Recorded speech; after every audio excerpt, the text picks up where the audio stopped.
Colossians 2nd chapter 10th verse. ఆయన సమస్త ప్రధానులకును అధికారులకును శిరస్సయ్యున్నాడు అని వ్రాయబడి ఉంది. ఏమని వ్రాయబడి ఉంది? ఆయన అంటే ఎవరు? ఆయన అంటే యేసయ్య. యేసయ్య ఏంటంట? ప్రధానులకు అధికారులకు ఆయన శిరస్సయ్యున్నాడని వాక్యం ద్వారా మనము తెలుసుకోగలము. అయితే ఏదైనా కానీ ఈ భూలోకంలో అయినా కానీ స్పిరిచువల్గా అయినా కానీ అన్నీ కూడా దేవుని యొక్క అండర్లోనే ఉన్నాయి, దేవుని యొక్క కంట్రోల్లోనే ఉన్నాయి, దేవుని యొక్క అథారిటీలోనే ఉన్నాయి అని ఈ యొక్క వాక్యం ద్వారా మనము తెలుసుకోవాలి. అయితే ఇదే వాక్యాన్ని మనం ఇంగ్లీష్లో చూసినట్లయితే which is the head of all principality and power, అంటే దేవుని యొక్క పవర్ని మించినది ఇంకో పవర్ అంటూ ఏది లేదు. మరియు దేవుడు శిల్వ మీద చీకటి యొక్క క్రియలను లయపరచడానికి, మనం ఇందాక కూడా ఇంతకుముందు నేను ఒకసారి వాక్యంలో చెప్పినాను, దేవుడు సైతాన్ యొక్క క్రియలను లయపరచడానికి వచ్చిండు అని. ఆ విధంగానే దేవుడు కూడా శిల్వ మీద సైతాన్ యొక్క క్రియల్ని లయపరిచిండు. అంటే దేవుడు చనిపోయి పాతి పెట్టబడి 3వ దినమున తిరిగి లేచిండు. ఆ యొక్క వాక్యాన్ని కూడా మనం కొలెషన్స్ 2nd chapter 15th verse కూడా మనం చూడగలం.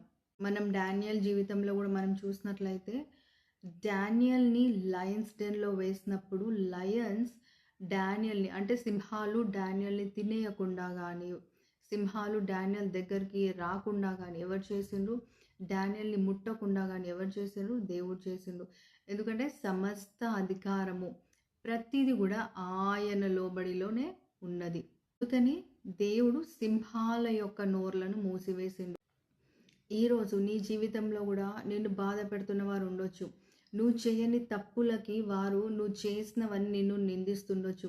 నువ్వు చేయని తప్పులు కూడా ఇది నీ తప్పే అని వారు కావాలని నీ మీద అబద్ధాలు మాట్లాడుతున్నారేమో, నీ వెనకాల నీ గురించి చాలా చెడుగా మాట్లాడుతున్నారేమో.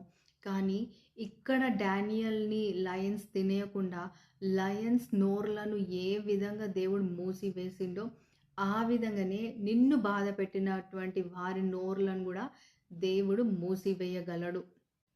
ఎందుకంటే దేవుడికి మాత్రమే సమస్త అధికారం కలదు కాబట్టి. అయితే ఈరోజు నీ లోపల ఏదైనా భయం ఉండిండొచ్చు, నీ సిక్నెస్ని చూసి నీకు భయం ఉండొచ్చు, నీ పరిస్థితులను చూసి నీకు భయం ఉండిండొచ్చు, లేకపోతే ఎవరైనా నేను బెదిరిస్తున్నారో చూసి నీకు భయం ఉండొచ్చు, లేకపోతే నా జీవితం ఏమైపోతుందని చూసి నీకు భయం ఉండిండొచ్చు, దేని విషయంలో అయినా నీకు భయం ఉండిండొచ్చు. కానీ మనం వాక్యంలో చూసినట్లయితే దేవుడు మనకి పిరికి ఆత్మనివ్వలేదు. నువ్వు డైలీ ప్రార్థిస్తున్నట్లయితే, నువ్వు డైలీ దేవుని స్తుతిస్తున్నట్లయితే నీలో నుండి ఆ యొక్క భయాన్ని తొలగించమని నువ్వు దేవుని అడగొచ్చు. అయితే ఈ దినాన్న దేవుడు నీలో నుండి ఆ భయం తొలగించగలడు. ఎందుకంటే నీకు భయం ఉన్నా కానీ, నీకు సిక్నెస్ ఉన్నా కానీ, నీ ప్రతి పరిస్థితి ఏదైనా ఉండిండొచ్చు. నాకు అప్పులు ఉన్నాయి, నా అప్పుల బాధలు నేను ఏ విధంగా తీర్చుకోవాలని నువ్వు అనుకుంటుండొచ్చు.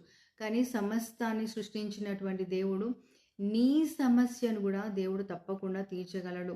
నీ అప్పులను ఓవర్ నైట్లోనే దేవుడు తీసేయగలడు.